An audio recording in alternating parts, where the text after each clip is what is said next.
con AI y la filosofía de priorizar rentabilidad antes que mucho crecimiento ahorita, creo que vamos a ver unos emprendedores y unas emprendedoras construir startups pequeños. O sea, que de repente 3, 5, 7 personas lleguen a estar vendiendo 10, 20 millones de dólares y no quieran levantar una siguiente ronda forzosamente. Creo que vamos a ver mucha gente que quiera controlar su propio destino. El ver eso en esa etapa y ayudar a construir en eso desde la etapa temprana puede ser bien valioso y bien interesante.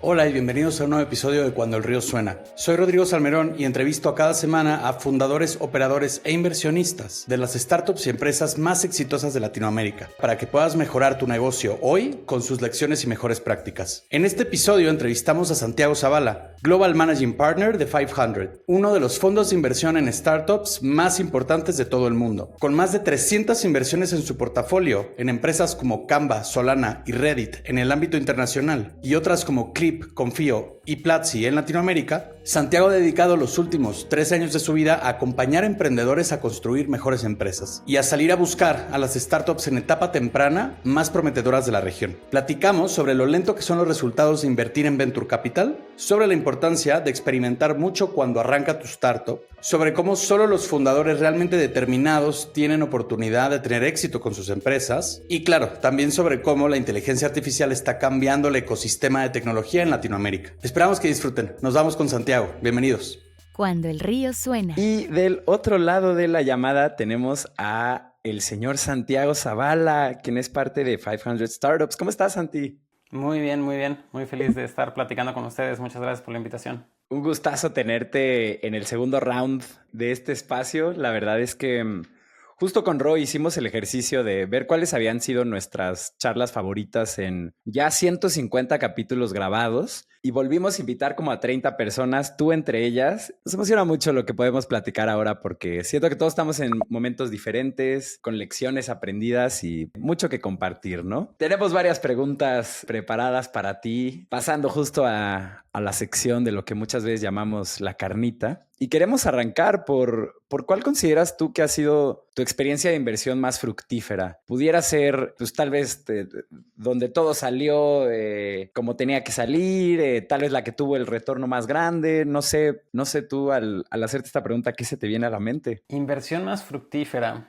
Como que bien difícil porque, o sea, por un lado, si nos vamos como que al retorno puro y duro, ¿no? Y ves los números, pues sería simplemente como que agarrar el portafolio y pues darle como que ordenar, ¿no? a un número. Y digo, como que al final, o sea, pues sí es importante que nosotros como manejadores de fondos tengamos siempre claro que nuestra tarea y nuestro trabajo es tratar de generar de manera consistente top quartile returns para nuestros inversionistas, ¿no?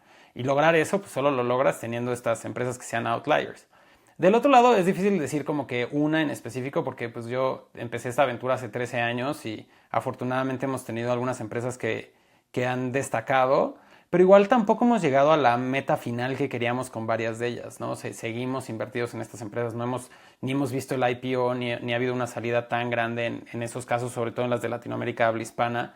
Como fondo, sin duda, la empresa creo más relevante en la que hemos estado involucrados a nivel global es Canva, que es una empresa pues que ha hecho verdaderamente un nombre en su industria y que también a nosotros nos ha permitido pues ver un crecimiento muy interesante. Creo que cuando volteamos a ver a Latinoamérica habla hispana, pues enseguida tendrías que pensar en nombres como Confío, Clip, 99 Minutos, Baobab, serían las que estarían ahí hasta arriba, ¿no? Y todas y cada una de esas como que sí tienen este sentimiento que de repente poder recordar, no sé, hace 10 años, 11 años, 12 años y estar platicando el dolor que había en pagos y envíos en el país, un dolor en préstamos, tanto personales como en empresas, y de repente vivir momentos de poder ir a una tienda y que me cobren con Clip, o de repente hoy abrir white paper y ver patrocinado por Confío, o de repente escuchar a alguien en un evento decir, no, yo justo, mi empresa hubiera fracasado, pero no fracasé por un préstamo de Confío, ¿no? Qué padre que ustedes estuvieron desde el principio en esa empresa. Y entonces como que creo que definitivamente, y lo veo, ¿no? De repente ver un camioneta de 99 minutos y pensar, oye, pues gracias a que hemos podido avanzar con algunas de estas empresas es que hoy existe una industria de e-commerce y otras cosas. Como que eso para mí me llena muchísimo, pero si tuviera que responder así, realmente la inversión más fructífera y creo que, pues digo, es mucho, hay una mentalidad tipo Warren Buffett y otras cosas, pues es más bien como que la inversión profunda que hemos hecho nosotros como equipo en conocernos, en trabajar en conjunto por pues ya en algunos casos pasando una década, ¿no? O sea, entonces para mí es la relación que hemos construido nosotros con nuestros socios, con nuestro equipo y con nuestros socios hablo de los dos lados, ¿no? La gente que ha invertido en nosotros y en la gente en la que hemos invertido. Esas son las inversiones y donde ha habido un crecimiento más allá del financiero, mucho más humano y que va a ser mucho más duradero que ese retorno puntual que podrías ver en una inversión financiera. Mira que siempre es muy flashy, ¿no? Hablar del retorno más grande o incluso del orgullo de los nombres grandes que podemos ver en la calle, ¿no? Que no, vamos, es distinto hablar de alguna startup particular y sus logros, porque luego tenemos conversaciones muy anichadas, ¿no? Y entonces, pues en realidad no hay, pues nuestros escuchas no tienen como esa referencia tan cercana. Pero claro, pues con estos nombres se oye distinto, ¿no? Pero ahora mencionaste un montón, claro, de grandes logros y queríamos preguntarte también en la otra dirección, Santi. Vamos, ya tienes suficiente experiencia para haber visto a equipos de fundadores hecho grandes cosas o estar en proceso de hacer grandes cosas, ¿no? Momentos de mucha adversidad y cómo le han dado la vuelta, errores y cómo los han solucionado, pero también pues te has echado unas de pues fracasos, ¿no? Inversiones que no han avanzado, fundadores que no han logrado concretar los sueños que se planteaban en un inicio. Y te queríamos preguntar si has detectado algún patrón o algún trait particular que compartan estos fundadores que hayan fracasado, de forma que pues podamos compartir como consejo de qué alejarnos. Claro, es muy extraño, o sea, como que yo soy una persona pues con este background de tecnología, me gusta programar, obvio me gustan pues, las matemáticas, los patrones, el tratar de resolver las cosas, ¿no? Y entonces como que desde el principio como que yo pensaba, híjole, pues hay que tener este aprendizaje que nos permite ir resolviendo qué hace que alguien tenga éxito, qué hace que alguien tenga fracaso. Y hoy, pues ya, sabes, más de una década en esta aventura, siento que mi mente ya ni siquiera piensa en eso. O sea, pienso que más bien cada momento, cada industria es diferente y va a requerir cosas diferentes, ¿no? Entonces, el emprendedor o la emprendedora que es capaz de ir, no sé, en el 2013 a resolver un problema de préstamos en un país como México en ese momento, pues va a requerir ciertas cosas que son diferentes a lo que hoy, ¿sabes? 2024, una persona en otra industria, utilizando otras herramientas va a necesitar y entonces como que tratar de encontrar esos patrones es bien retador. Porque te puedo decir cosas que en general las empresas que son exitosas en nuestro portafolio han hecho bien, pero no significa que las que han fracasado no hicieron eso, ¿no? Y viceversa, ¿no? O sea, puede haber algunos patrones en las que han fracasado, pero de repente también vemos ese mismo comportamiento en algunas que han tenido éxito y pues quizá hubo suerte y quizá hubo otras cosas, ¿no? Ahí Charlie Munger tiene esta frase que dice que es un Lollapalooza effect, ¿no? Las cosas tienen éxito por una serie de factores y las personas tienen fracaso por una serie de factores. Ahora, factores que creo que normalmente contribuyen hacia que nos inclinemos más hacia el éxito. Definitivamente hay varios, ¿no? O sea, uno es, creo que hay equipos y personas que hacen lo que dicen que van a hacer. Y yo creo que eso es un trait que generalizadamente vemos más en las empresas que tienden a ser exitosas y vemos lo contrario en las que tienden a ser un fracaso, ¿no? O sea, la gente que de repente te dice, no, si yo la próxima semana te mando esta presentación y pasa la siguiente semana y no te la mandaron, creo que tiendo a ver más ese tipo de comportamiento en empresas que a veces se atoran y no logran siguientes resultados, ¿no? Ahora, si veo la causa de fracaso más grande en nuestro portafolio y digo, poniéndole números, ¿no? Hemos hecho 300 inversiones. Creo que quizá tenemos, depende de dónde pongas la barra, entre 5 y 15 empresas estelares, ¿no? O que han tenido quizá más como outsize, como que success.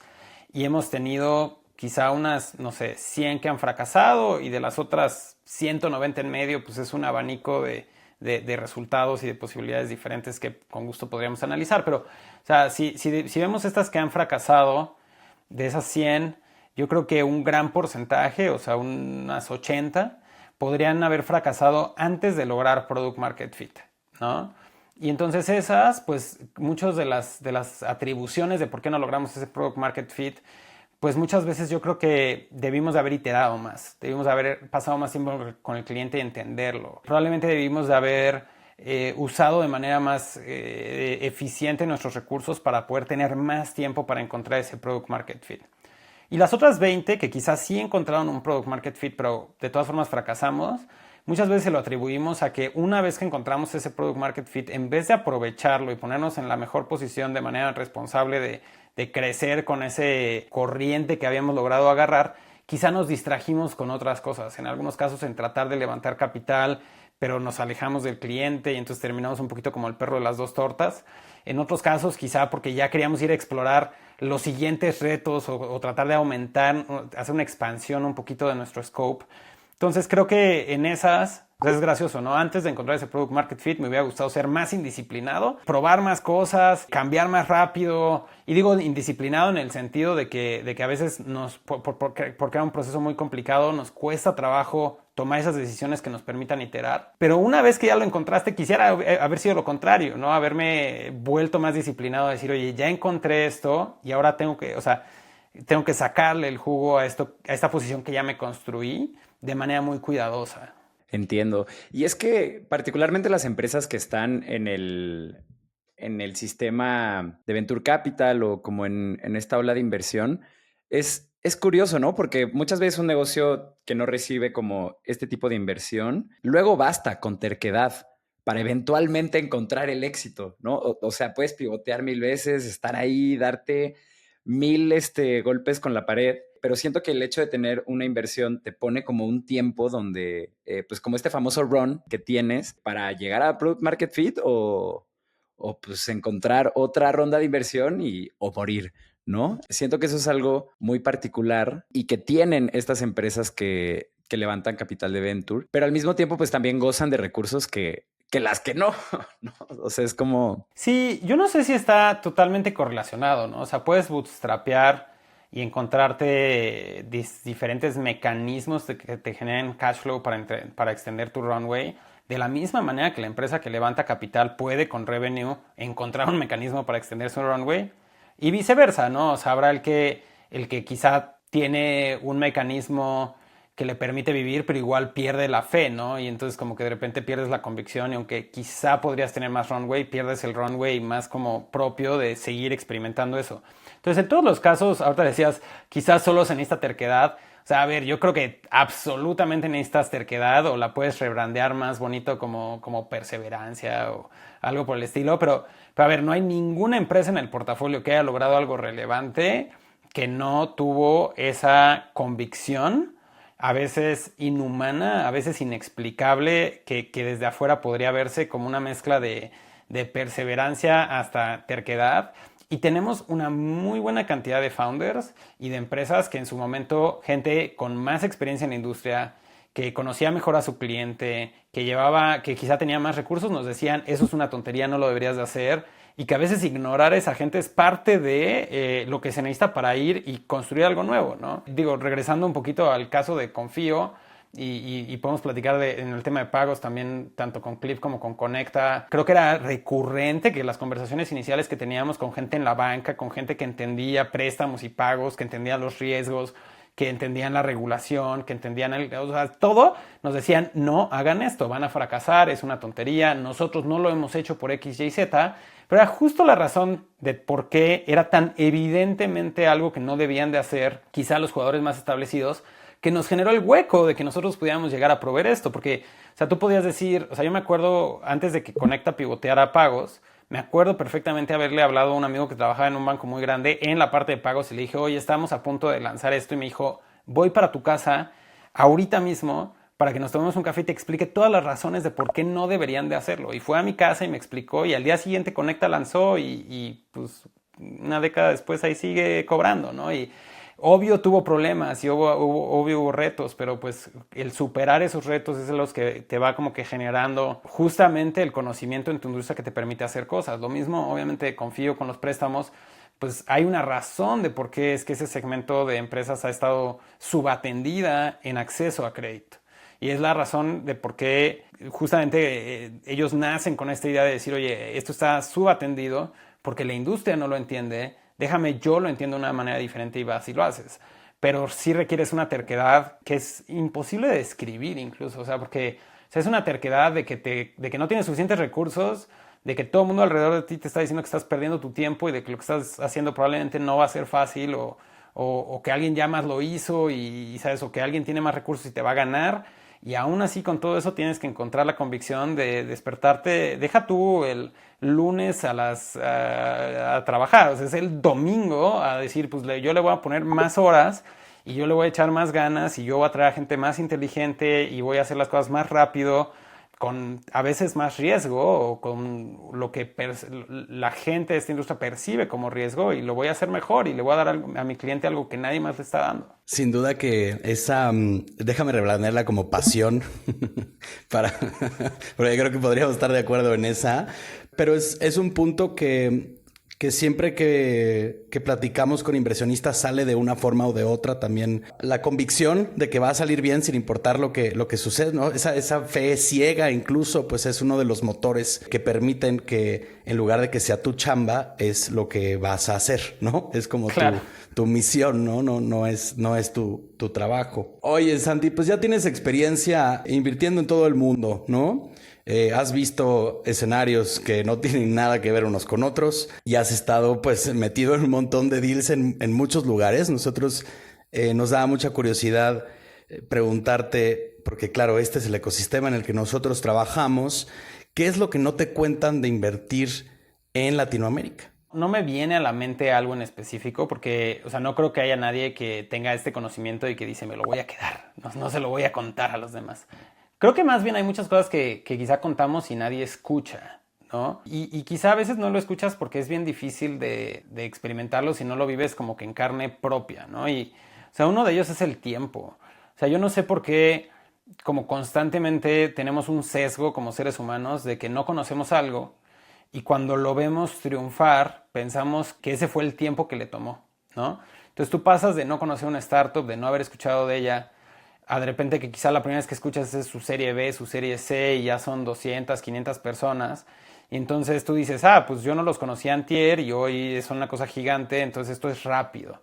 Y la realidad es que no, construir cualquier cosa en la vida, crear una gran habilidad, crear una gran empresa, crear una gran comunidad, crear un gran producto, pues es una serie de iteraciones gigantes, ¿no? O sea, vemos en estos días que de repente sale Apple a anunciar un producto o Airbnb haciendo un nuevo anuncio y tú no ves la cantidad de horas, años, personas que están involucradas en crear un producto de esa calidad, de ese tamaño, ¿no? Y entonces creo que, o sea, el entender esos ciclos es bien retador, ¿no? O sea, ahorita estamos platicando de algunas empresas y me pasa un poco que a veces cuando hablamos, por ejemplo, del Fondo 3, que fue el que invertimos del 2019 a finales del año pasado, 2023, de repente yo digo, no, es que estamos súper emocionados por tal empresas, ¿no? Que nos emocionan mucho. Y muchas veces del otro lado, y que son empresas que ya tienen cierto tamaño, no sé, algunas de ellas 50, 100 personas, que ya empiezan a llegar ahí, pues a lo que va a ser una buena serie A, el inicio de ir hacia la serie B. Y de repente te topas con el otro lado, a veces platicar y que mucha gente me diga, es que nunca he escuchado de ninguna de esas empresas, ¿no?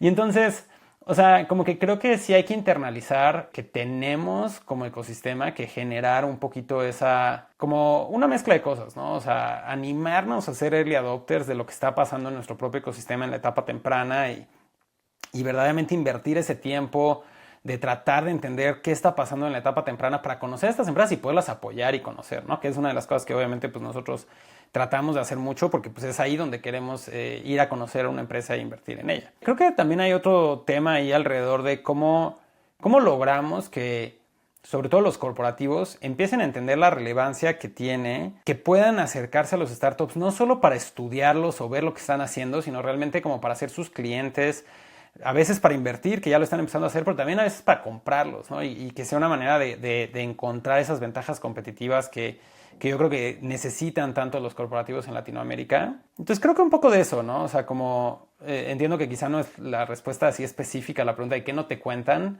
pero sí creo que la otra cosa del emprendimiento en Latinoamérica es lo importante que es, ¿no? O sea, como que creo que esta es la otra que a veces como que me siento un poco frustrado de no poder como que gritarle a los cuatro vientos y que todos en Latinoamérica lo internalicemos. O sea, pero tú cada startup que escuchas que se funda en Silicon Valley, que levanta capital y que de repente se expande para acá, o una empresa de Asia que pueda estar creando, no sé, desde coches eléctricos hasta software, hasta otras cosas, y que de repente vemos, no sé, en el e-commerce, en la movilidad, en muchos otros servicios, que de repente llegan estas startups gigantes a Latinoamérica y que de repente pues están de alguna u otra manera como que llevando parte de la economía de Latinoamérica hacia otros lados. Y si nosotros no somos capaces de crear empresas que no solo defiendan también y provean esos servicios aquí, pero que también empecemos a tener estas empresas que van a otros lados y que se vuelvan empresas globales, creo que es importante, ¿no? Regresábamos al caso de Canva. Canva para nosotros es un caso igual que Talkdesk, igual que varias otras que nos sentimos muy orgullosos de decir, oye, Canva, una empresa de Australia, ¿sabes? Está revolucionando la manera en la que hacemos pues, diseño gráfico y ahora herramientas de productividad en todos lados del mundo. Necesitamos empresas como Canva en Guadalajara, en Santiago, en El Alto, en Bolivia, en Centroamérica, o sea, y que de verdad no solo sé que se puede, o sea, tenemos todo lo que se necesita, sino que lo podemos hacer, solamente necesitamos pues obviamente alinearnos y echarle ganas entre todos. Y creo que ahí vamos, ¿no? Ese es lo bonito del ecosistema. Santi, ¿dirías que hay una versión de los corporativos en Latinoamérica por adquirir startups de tecnología, como luego es más común en un mercado como el de Estados Unidos? Creo que sí. Y aquí tengo mi cuaderno y voy a tener que ir a recordar el nombre de un estudio, pero es que todo esto tiene un poquito una razón. Fíjate que durante muchos años la investigación en el mundo de los negocios sacó a platicar mucho este tema de que el 60-70% de las adquisiciones fracasan. Y entonces lo que pasa, y ese es un estudio de Bain de hace como 20 años que revisitaron hace 10 años y lo confirmaron de nuevo, ¿no? Y entonces imagínate que tú trabajas en un corporativo y déjate un corporativo en Latinoamérica, quítale Latinoamérica, trabajas en un corporativo y tu trabajo es que eres una persona en el lado de M&A y te dicen, oye, el 60% de las transacciones fracasan en crear valor.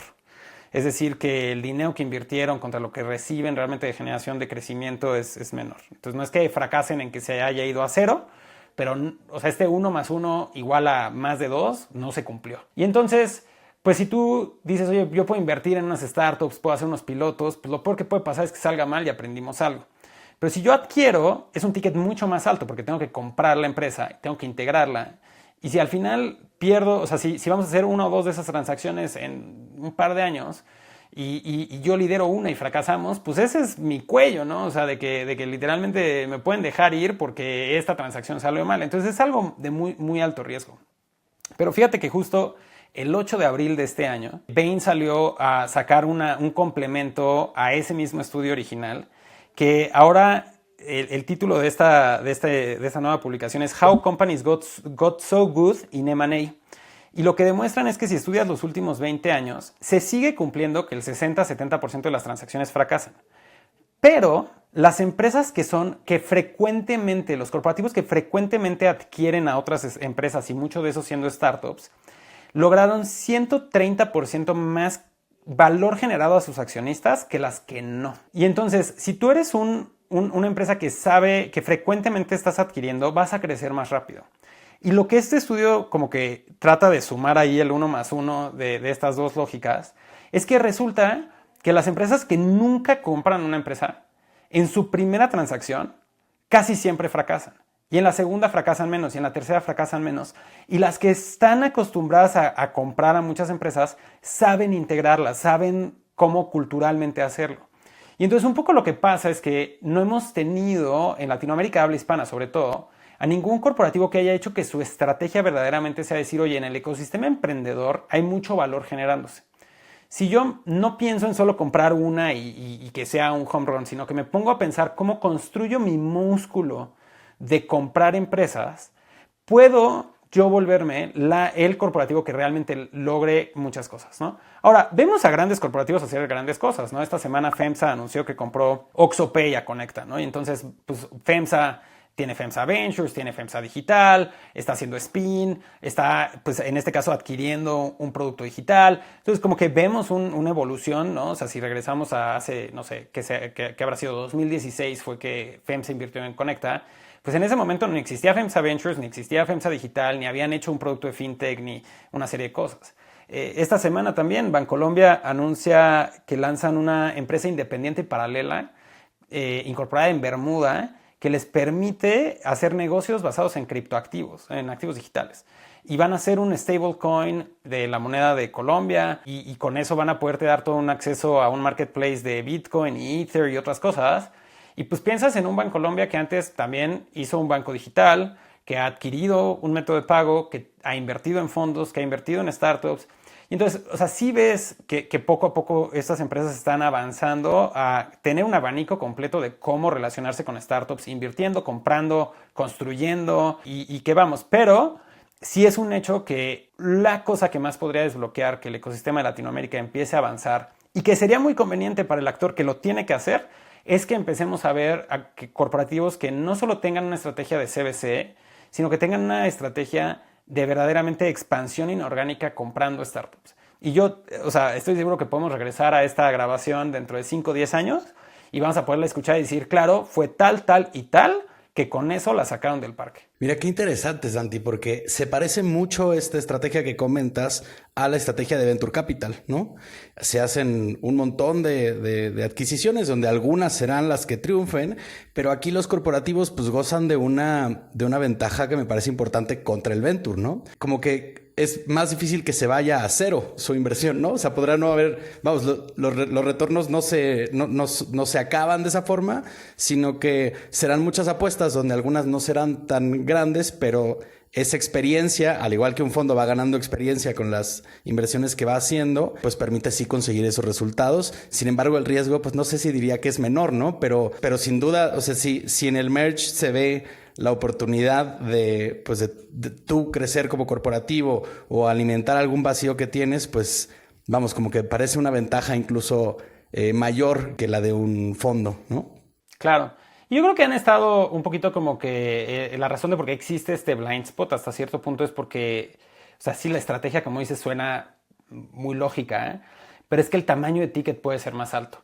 Porque tú con 1, 2, 3 millones de dólares puedes crear una estrategia donde inviertes en varios startups, en unos fondos, haces un par de pilotos, haces otras cosas y quizá con ese dinero no te alcanza ni para comprar una startup en etapa relativamente temprana, ¿no? Entonces sí tenemos que ver a corporativos que logren encontrar pues la convicción suficiente para justificar un presupuesto más grande, pero es que justo del otro lado la estrategia, como dices, es muy claro que si logran no sé, pegarle, o sea, conforme vayan generando el músculo, más de una de cada tres, ¿no?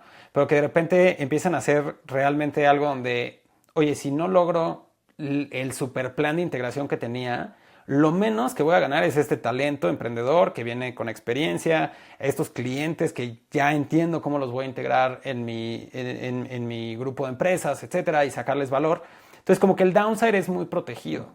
Entonces yo creo que vamos a ver mucho de eso. La otra cosa que es muy clara es que ahora que las tasas de interés subieron y ha habido un poco más de como disciplina en el mercado público alrededor de los múltiplos y eso significa que las valuaciones han bajado, creo que también abre la puerta un poco a que esta conversación sea un poco más sencilla porque algo que pasaba en el pasado es que igual como que los corporativos veían las valuaciones de algunos de estos startups y decían, no, es que esto no hace ningún sentido. Hoy la realidad es que las startups han estado construyendo mucho valor sin aumentar sus valuaciones y entonces creo que podría haber una cercanía más clara en decir, oye, yo creo que valgo tanto porque pues vendo tanto, tengo tantos clientes, tengo en mi roadmap esta serie de metas donde voy a expandir mi crecimiento y entonces pues si yo fuera parte de tu corporativo en vez de estar de manera independiente, tú también vas a poder justificar eso mismo, ya sea en un mercado público o internamente como un crecimiento fuerte. Claro, ahí sin duda yo creo que el camino para los corporativos para convertirse en el jugador más grande es a través de estas adquisiciones inteligentes, ¿no? Mucho pensé ahorita en el perfil de Jorge Paulo Lemann y compañía en Brasil, como justo este grupo de empresarios que adquirían empresas y las volvían mejores y poco a poco lo que empezó como una cervecera iba adquiriendo más cerveceras hasta convertirse en la más grande del mundo, ¿no? Y es justo esa lógica, pero también esa sagacidad para poder integrar a estas empresas lo que te va a llevar a ese lugar. Pero a ver, wow, cómo nos hemos extendido. Vámonos corriendo al intermedio de este programa. Les recuerdo a toda la gente que nos está escuchando que en cuandoelriosuena.com ustedes pueden suscribirse a la newsletter de este programa y recibir una notificación cada que tengamos un capítulo nuevo. Lo hacemos todos los lunes de manera religiosa y nada, vayan a suscribirse. Regresamos. Estás escuchando Cuando el río suena, un podcast de conversaciones con agentes expertos y emprendedores del mundo digital. Tus anfitriones son Rodrigo Salmerón y Artemio Pedraza, fundadores del estudio de estrategias e interfaces digitales Acueducto. Para más información, visita cuandoelriosuena.com. Si encuentras valioso este podcast, por favor ayúdanos a compartirlo con un amigo o síguenos en Spotify o iTunes.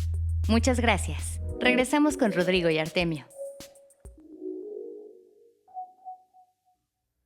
¿Qué tal? Bienvenidos de vuelta a Cuando el río suena con nuestro invitado de este episodio, Santiago Zavala, que es Global Managing Partner de 500 Startups. Y Santi, pues continuando un poco, habías mencionado justo antes de irnos al corte sobre cómo el mercado estaba siendo un poco más responsable. Las valuaciones habían bajado un poco, ¿no? Entonces, nuestra pregunta aquí es, ¿están invirtiendo distinto en materia como de estrategia a como lo estaban haciendo pues en estos picos que tuvimos ahí 2020, 2021? ¿Cómo ha cambiado? A ver, creo que la industria sin duda como que pasa por una transformación de haber estado viviendo un ciclo de crecimiento, ¿no? Donde conforme las tasas de interés estaban bajas y hubo mucho interés en empresas de tecnología, empezamos a ver a inversionistas incluso que ni siquiera se dedican a venture, lo que le llaman los crossover investors, que son empresas o manejadores de dinero que normalmente invertían en el mercado público, empezar a invertir en el later stage, ¿no? Y entonces empujar los IPOs más adelante. Y eso pues ha traído, como que trajo muchísimo capital al ecosistema. Y uno podría discutir que quizá ese capital pues generó cierta irresponsabilidad donde estábamos priorizando por mucho el crecimiento que la rentabilidad de las empresas. Y ahora que suben las tasas de interés, ese capital se va y parecía que el péndulo se va totalmente hacia el otro lado, donde de repente el inversionista dice, oye, si tú no eres capaz de con tu negocio llegar a un nivel de negocio que haga sentido como para mantener tu empresa viva sin necesitar de otro capital porque no sabemos si va a estar, entonces estás en una posición de mucho riesgo. Entonces los últimos 2 años han sido una transformación muy fuerte del ecosistema de ahora priorizar rentabilidad sobre crecimiento, y con eso pues obviamente pues ha habido muchos cambios, ¿no? Ahora eso como que cambia la manera en la cual actuamos, ¿no? Dentro de una empresa, o sea, cómo tomas decisiones, qué priorizas, qué metas te pones y cómo inviertes tu capital para llegar a ellas. Entonces ahora creo que una cosa curiosa que sucede es que en el momento en el que todo eso estaba pasando, si tú hubieras sido contrario y hubieras dicho, oye, no, todos están locos priorizando el crecimiento, yo voy a priorizar la rentabilidad, pues hoy hubieras estado parado de pelos porque hubieras dicho, miren, yo les dije, o sea, yo tenía la razón. Nada nos detiene de pensar lo contrario ahorita. O sea, si tú hoy eres capaz de encontrar un capital que esté dispuesto a tomar un riesgo para que tú crezcas más rápido, pues quizá te vuelves hiper competitivo contra un resto del ecosistema que no se va a atrever a hacer eso, ¿no? Entonces, como que el análisis de qué hacer y cómo hacerlo, pues depende de qué puedes hacer, qué puedes conseguir, qué riesgo quieres tomar. Y entonces hoy estamos viviendo como que el otro lado de esa moneda, ¿no? Del crecimiento, estamos viviendo el de la disciplina.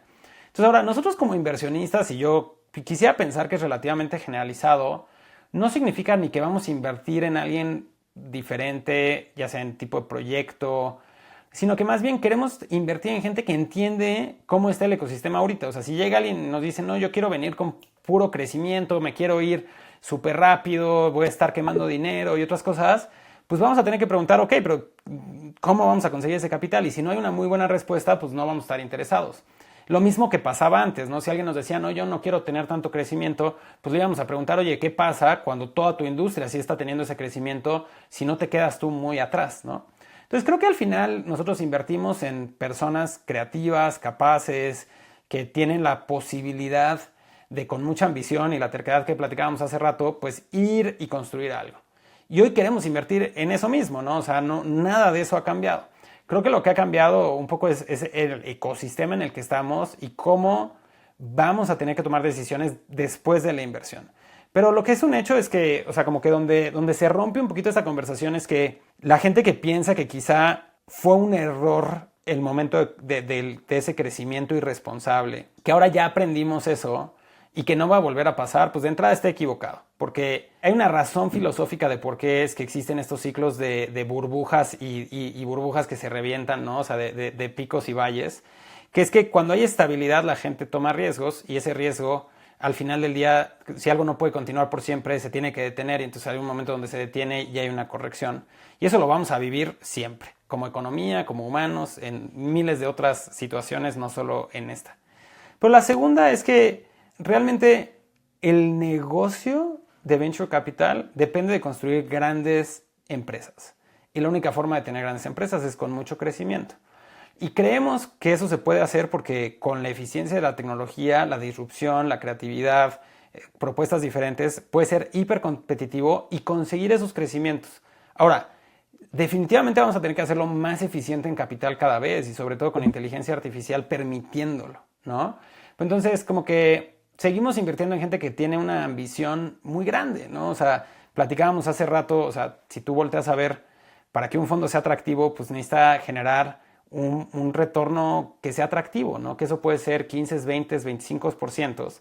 Y si tú quieres generar 15, 20, 25% en 10 años, pues necesitas multiplicar lo que tienes hoy en 3, 4, 5. Y la única forma en un ecosistema donde el 80, 90% de tus empresas no te generan esos retornos es que el 5 o el 10% sí lo hagan. Entonces necesitas crecimientos, o sea, tú necesitas pensar en grande y pensar en crecimientos de cómo mi empresa puede valer 100, 200, 500 veces lo que vale hoy. Y entonces, como que no es una conversación para mí de si vamos a seguir priorizando rentabilidad o crecimiento. Necesitamos encontrar las dos. Necesitamos generar grandes empresas que con cierta escala son extremadamente rentables y que con el capital de Venture Capital pueden llegar a esa escala, ¿no? Ahora, si hacemos eso en 5 años y requiere más capital o en 7 años requiere menos capital, se compensa con la dilución. Entonces, realmente esa no es la pregunta. La pregunta es cómo encontramos gente estelar, espectacular, que sea capaz de, pues ahora sí que como dicen en inglés, ¿no? Walk through walls, ¿no? O sea, caminar a través de paredes para, con convicción y esa pasión que platicábamos hace rato, pues reconfigurar industrias. Y ahora, como clientes también lo necesitamos, ¿no? O sea, obvio necesitamos que las industrias estén innovando para darnos mejores productos, que nos cuesten menos, que nos gusten más, que nos hagan más felices, que nos resuelvan nuestros problemas de mejor manera. Entonces, pues qué padre que estamos alineados el cliente, el venture capital y el mercado en eso, ¿no? Ahora hay que ir y hacerlo, que es la parte difícil. Y como bien mencionas, ¿no? Al final del día, sea con una perspectiva de rentabilidad o de crecimiento acelerado, en lo que fondos como ustedes están concentrados es en, primero que nada, encontrar un equipo espectacular alrededor de un problema muy grande o con una gran solución o como la promesa de una gran compañía. Y algo que es verdad también que en esta ronda de gente que ha regresado al programa nos dijeron es que cuando la oportunidad es grande, justo no importa el ciclo del mercado, vale la pena emplear los recursos para acelerar ese crecimiento, ya que se vuelve claro o ya que está ahí en la mesa la oportunidad, ¿no? Sí, o sea, tienes que también ser consciente del contexto en el que estás, no puedes ignorarlo. Y obviamente si te avientas en un momento que no hace sentido, pues quizá el resultado no sea el que buscabas. Pero la realidad es que sí, como lo dices, si la oportunidad, o sea, la oportunidad tiene que ser tan más grande que el pesimismo quizá a veces de la macroeconomía o de un momento de una industria. Y yo pienso que inteligencia artificial viene a ser un catalizador tan grande que cuando pongo en la balanza altas tasas de interés y poca liquidez o poca inversión versus la eficiencia que va a traer inteligencia artificial, como que para mí es un no-brainer pensar que si tienes la opción de decir, o sea, es fácil hacer el argumento, es que como las tasas de interés están altas, puedo poner mi dinero en algo que tiene poco riesgo. Y es como, sí, definitivamente. Y probablemente deberías de poner una gran cantidad, un gran porcentaje de tus assets ahí.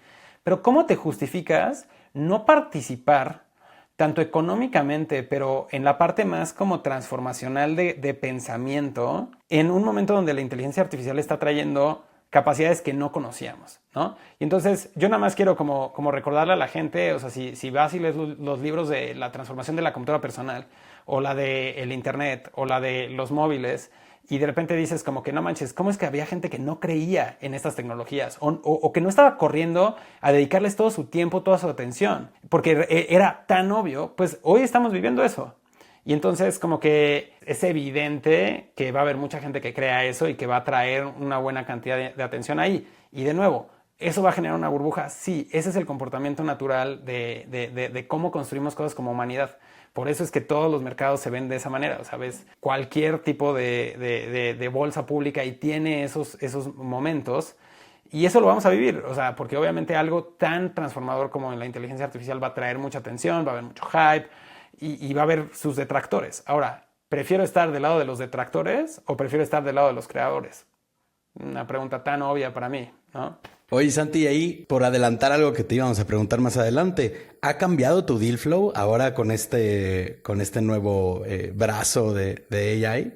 Absolutamente. O sea, anunciamos el fondo 4 a inicios de 2024 este año y no sabíamos a qué se venía. O sea, después de 13 años de estar viendo deal flow en Latinoamérica, pues uno cree, ¿no? Que va más o menos como que poder predecir cómo se van a sentir algunas de las oportunidades. Y realmente creo que sí vimos un punto de inflexión muy fuerte en el deal flow, donde hoy un gran porcentaje de las empresas con las que platicamos no solo o sea, tienen algún componente de AI, ¿no? O sea, hoy AI es transversal, yo creo que todos en el portafolio lo están utilizando de alguna u otra manera, pero más bien lo que empezamos a ver son algunas empresas que son como que nativas ya de este nuevo mundo, ¿no? Y que eso no significa, o sea, yo creo que no vamos a invertir mucho a nivel como plataforma, ¿no? O sea, como infraestructura. O sea, creo que para eso debimos de haber empezado una década antes, tener una chequera con un par más de ceros y potencialmente haber estado mucho más cerca de la academia para entender algunas cosas transformacionales de los algoritmos. Pero de la misma manera que yo nunca pensé como que, chale, se me fue la oportunidad de las apps porque no creé el App Store, como que aquí creo que más bien lo que nos están dando es una herramienta que está tan fácil de utilizar, tan fácil de implementar. O sea, este chistecito de gente que dice, es que todos son grappers. Pues sí, o sea, este es un algoritmo que nos permite generar cosas a partir de un input y nos da un output. Es muy fácil de hacer eso a través de un API, entonces resulta que nos hemos hecho muy buenos llamando APIs. Entonces sí es un hecho que con agregar una llamada a una API en tu producto puedes agregar algo de AI.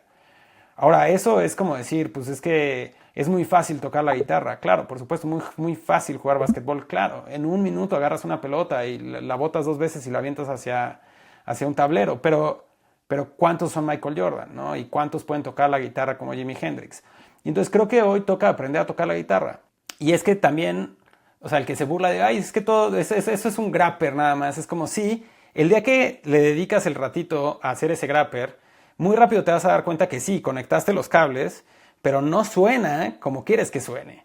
Y empezar a hacer que realmente ese input y ese output haga la magia que tú buscas, requiere que pruebes diferentes algoritmos, que entiendas cómo meter la información, cómo sacarla, tener la data adecuada y tenerla ordenada y querer pagar y tener un modelo de negocio que te permita hacer ese llamado, ¿no? Entonces, realmente vamos a vivir eso en los próximos años de una manera muy padre en la capa de aplicación. O sea, yo creo que hay una oportunidad para Latinoamérica de crear, pues básicamente recrear todo lo que hemos estado haciendo como ecosistema emprendedor en los últimos 10, 20 años con un nuevo lente, ¿no? O sea, la manera en la que lo describo es un poco como si hubiéramos estado en un videojuego y de repente como que alguien como que oprimió un botón que abrió nuevas partes del mapa y entonces tienes que ir a revisitar todo el videojuego porque en esos nuevos lugares del mapa hay otras cosas que hacer, hay nuevas oportunidades, ¿no? Y entonces yo creo que para nosotros se abre una nueva oportunidad en cada una de las industrias donde hemos estado invirtiendo, donde hemos estado aprendiendo, donde conocemos al consumidor y en muchas de ellas el consumidor está desesperado por algo mejor y con esto podemos traerle mejores cosas. Entonces, para nosotros es como súper obvio 1 más 1 igual a 27, ¿eh? Pero del otro lado también como que hay que entender que no es nada más agregarle AI, o sea, es más bien entender una necesidad del cliente con una serie muy grande de tecnologías y de herramientas, traer una solución y en varios momentos de eso va a haber diferentes cosas de inteligencia artificial involucradas. Creo que la otra que es una cosa que es innegable es que todo esto se desata mucho por estos nuevos algoritmos relacionados con el Transformer que permiten lo que le llaman Gen AI, ¿no? Que es este AI que genera texto, video, música, diferentes cosas. Pero existía todo un mundo de Machine Learning que ya veníamos utilizando para muchas otras cosas. Hay modelos de muchas ramas diferentes y esto lo que está abriendo es como que una gran cantidad de inversión hacia esa infraestructura. Entonces, incluso cosas que no forzosamente son gracias a estos nuevos algoritmos, se van a volver más baratas, más fáciles, más evidentes, porque hay mucho capital yendo a hacer chips para hacer inferencia, para hacer entrenamiento, a crear el talento que se requiere para entender estos modelos, a juntar la data para entrenarla, a monetizarla, ¿no? Entonces tienes ahí un marketplace completo. Y entonces de repente como que todo esto para mí es como que no manches, o sea, ya teníamos un buffet de herramientas y de cosas con las que podías construir cosas que están disponibles gratuitamente para cualquiera de nosotros y que aún así era difícil ir y construir algo espectacular, ¿no? O sea, piensas HTML, CSS, JavaScript, React, Node, están ahí gratis para ti para construir algo. ¿Cuántos sitios realmente utilizas? Bien pocos. ¿Por qué? Porque hay gente muy creativa que ha ido a construir grandes productos digitales que te resuelven necesidades muy grandes y que captan toda tu atención. Eso mismo pasa al agregar que todo el mundo tenga estos LLMs disponibles, que todo el mundo tenga estas diferentes herramientas. Yo creo que ahora el reto, incluso, o sea, ahora que el código es más fácil de escribir, que tienes herramientas como lo que lanzó GitHub, que es como un Debian ahí que te ayuda a programar más rápido.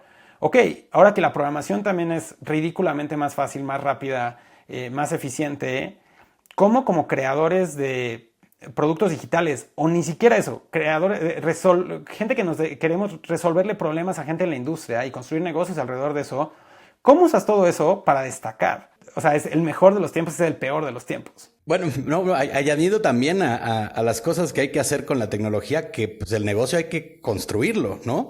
Y eso pues no tiene nada que ver con la aplicación. O sea, un rapper puede pues quedarse en el nivel 2 o llegar al 25 con, una vez más, como decías, con la gente adecuada detrás, con el modelo de negocio que se requiere, ¿no? O sea, la parte de la tecnología es pues un componente pequeño de todo lo que se requiere para poder llevar al éxito los proyectos, ¿no?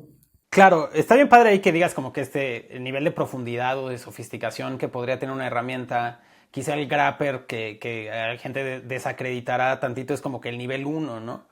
¿Y tú quién crees que va a lograr el nivel 27? Pues el que se pone a hacer el nivel 1 y aprende un poquito y de repente va al nivel 2 y de repente al nivel 3. Entonces, como que yo en verdad como que premiaría a cualquier persona que está haciendo algo sencillo, utilizando estos algoritmos para resolver un problema y aprendiendo.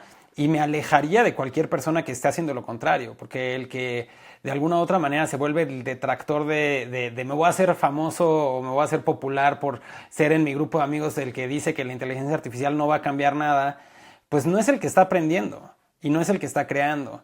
Y entonces como que, híjole, esa energía, no sé, como que siempre hay gente famosa por haber subestimado las transformaciones digitales que iban a traer las tecnologías anteriores y creo que esta es muy fácil para mí de predecir que esas personas pues van a tener ese mismo resultado. Y basta con un mindset curioso para darte cuenta del potencial y vivirlo en carne propia, aunque seas alguien que no tiene un perfil técnico. La verdad es que nosotros internamente hemos aplicado here and there pequeñas cositas como el que nuestro equipo de community management pueda redactar un montón de copies y demás, como un montón de opciones, por ejemplo, alrededor de querer entregar un mensaje.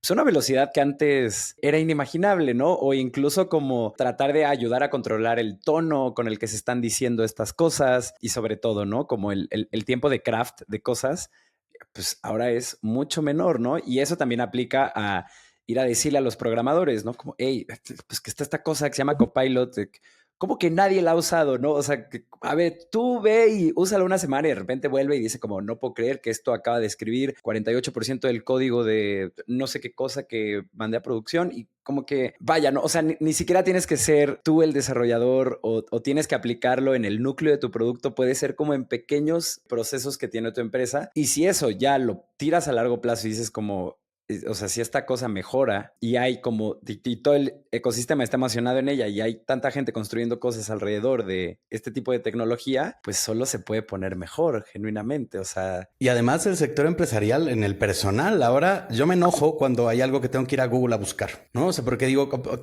esta pieza no hay forma de formularle una pregunta, bueno, no, o sea, necesito, está bien y me voy para allá, ¿no? Pero un porcentaje grande de las dudas que tiene el humano promedio en su día a día ya no tienen que ir a resolverse de esta forma tan ineficiente que es ir a hacer búsqueda, a pesar de que, a ver, es maravillosa, ¿no? Pero ahora comparada con lo que puede hacer uno con el chat, pues va uno a otra velocidad.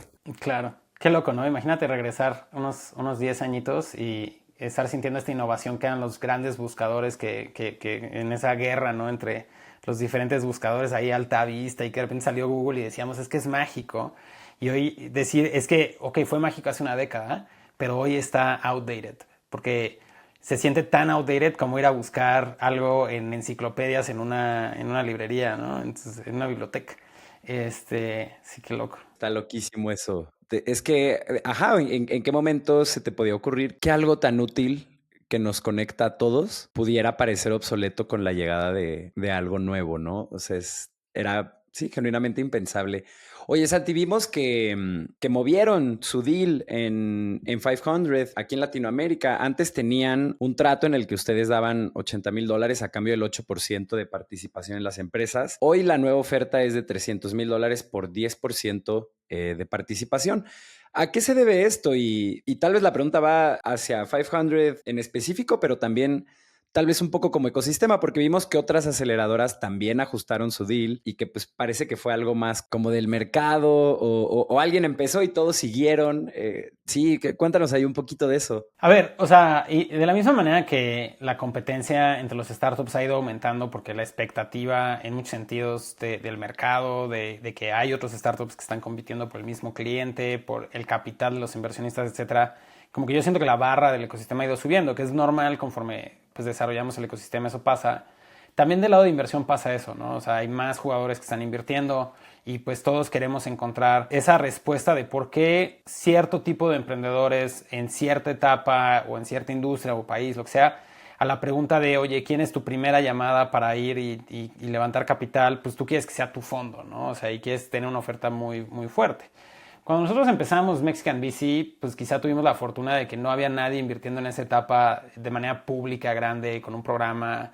Y entonces como que nosotros nos tocó en su momento, no sé, 2013 a 2016, quizá también estaba muy, muy activo NXTP en Argentina, estaba Guaira con diferentes oficinas en varios lados. Y entonces ahí como que nuestras ofertas como que también tuvieron ese efecto que dices un poco de mercado y también de destacarnos, ¿no? Y después hubo un momento donde creo que nos quedamos un poquito como otra vez solos. YC empezó a invertir mucho en Latinoamérica y eso nos retaba a nosotros a también tratar de ser muy atractivos.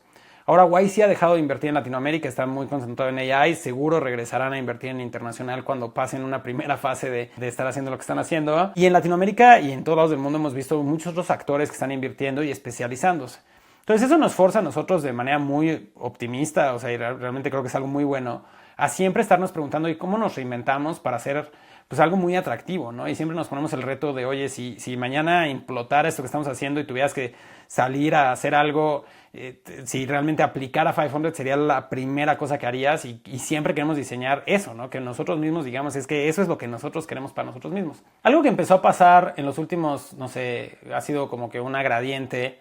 Cuando empezamos, el programa era un programa muy educativo y muy de comunidad, muy social, en el sentido de que realmente nadie sabía construir startups en México, en Latinoamérica. Estábamos trayendo gente de Silicon Valley que nos podía enseñar cómo lo hacían allá. Estábamos trayendo gente que quería ayudar a construirlo en Latinoamérica. Y entre más gente tuviéramos en el cuarto, pues más serendipity pasaba, más aprendíamos, etc. Y entonces había mucha energía. O sea, traíamos un experto o una experta en algo y se llenaban esas sesiones. Había preguntas, todo el mundo, o sea, estábamos ahí tratando de sacarle todo el jugo.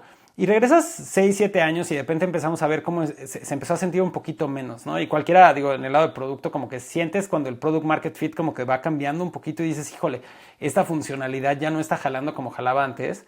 Donde de repente teníamos a las empresas que estaban en el batch, en la oficina, y quizás solo la mitad iban a escuchar a un mentor que había venido de Silicon Valley y que era experto en X, Y o Z, ¿no? Y íbamos con las otras empresas y les preguntábamos, oye, ¿por qué no vas? Y es como, es que fíjate que está interesante, pero yo tengo un problema más grande y una meta que, o sea, si no logro esto en mi startup, pues no sirvió de nada, o sea, no sirve de nada que yo vaya a aprender eso, que no lo necesito hoy. Entonces nos retamos mucho a tratar de pulir que el contenido que hacíamos, pues lo adaptáramos a lo que las empresas necesitaban. Hicimos muchas cosas como para mantener eso funcionando muy bien, pero el mensaje que empezamos a escuchar detrás de nosotros, como ya sabes, como que en la parte de atrás de tu mente es como, yo creo que hoy ya cambiamos de etapa. O sea, la pregunta no es cómo generamos un ecosistema, sino es cómo tú como fundador vas a estos programas porque quieres aumentar tus probabilidades de éxito y que realmente resolvamos los problemas de tu startup. No que aprendas algo, no que te conectes con alguien, ¿no?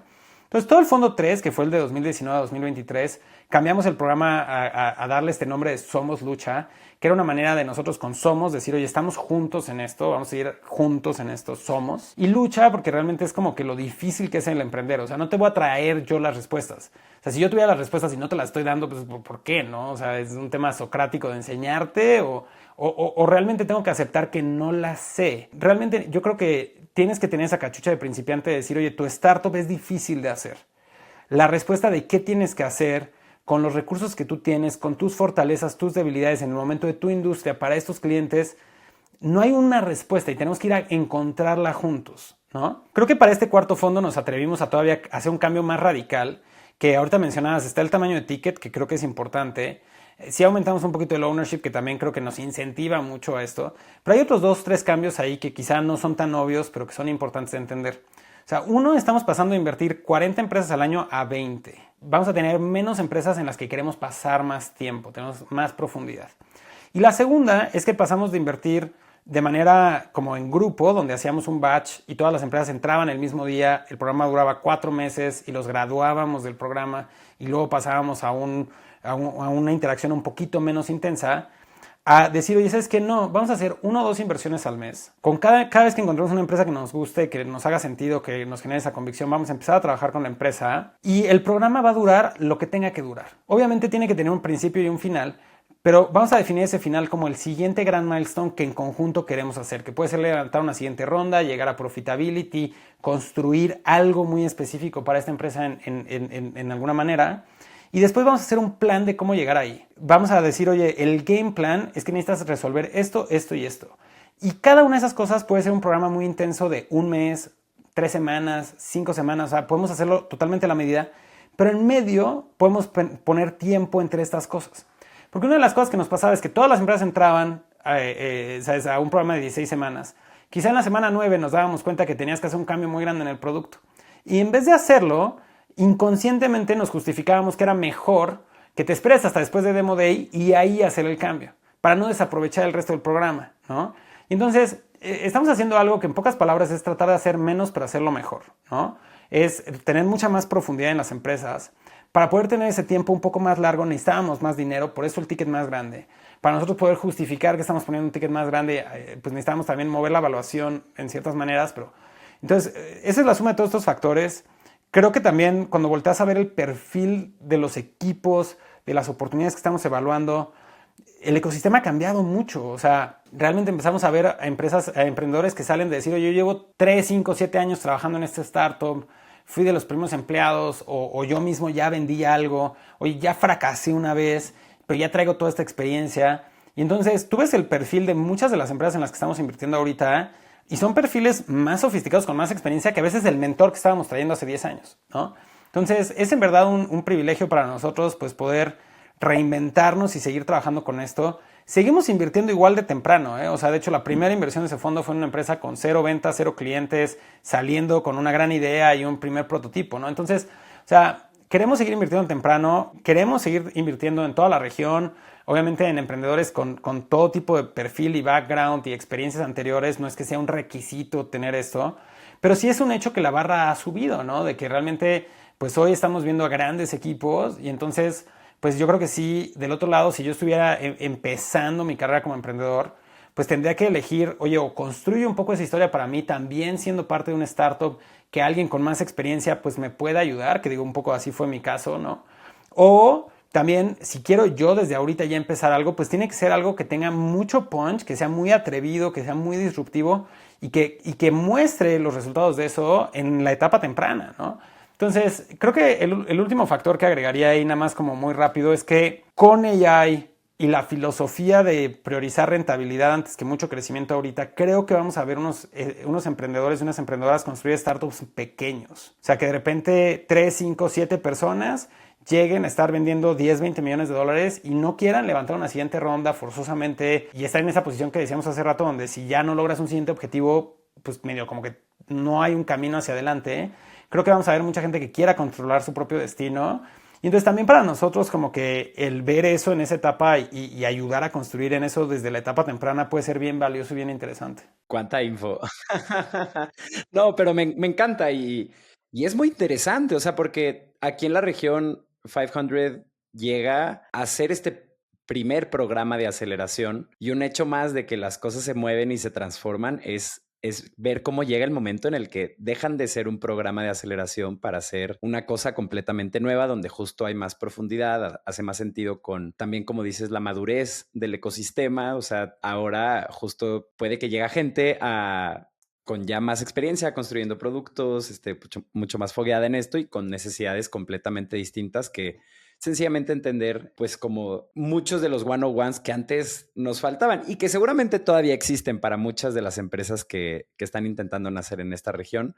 Pero esa maleabilidad yo creo que es un súper acierto, la verdad. Bueno, pues tendremos que evaluarlo en el futuro. La verdad, como todo, se siente con cierto nivel de incertidumbre. Y nada, ya hemos tenido las primeras experiencias con las primeras empresas, estamos aprendiendo de ello y como todo tendremos que iterar de la retroalimentación y seguirlo construyendo, pero sí creo que es algo muy potente el poderlo pensar más como un programa de construcción de empresa, donde verdaderamente lo que estamos tratando de hacer es llegar a esa siguiente etapa, ¿no? Y hacerlo. Sí, obviamente todas las empresas que están activas les vamos a dar esta experiencia más social que quizá pasaba en un batch.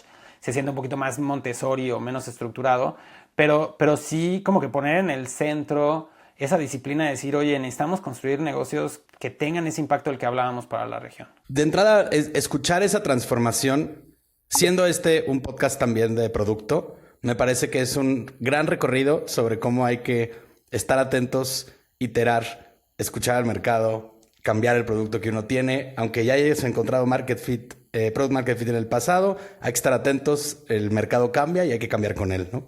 Habiendo mencionado esto, ya te nos tienes que ir, te dejo cerrar, Arte.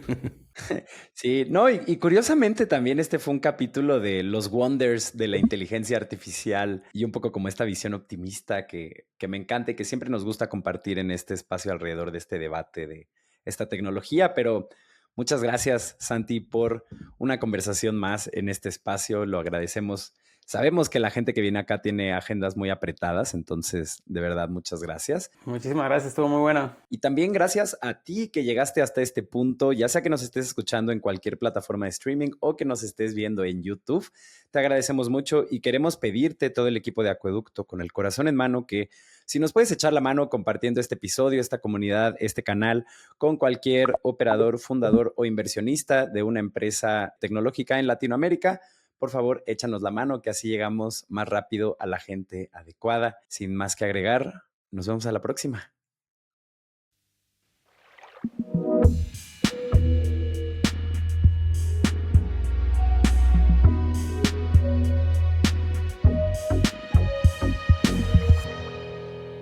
Cuando el río suena.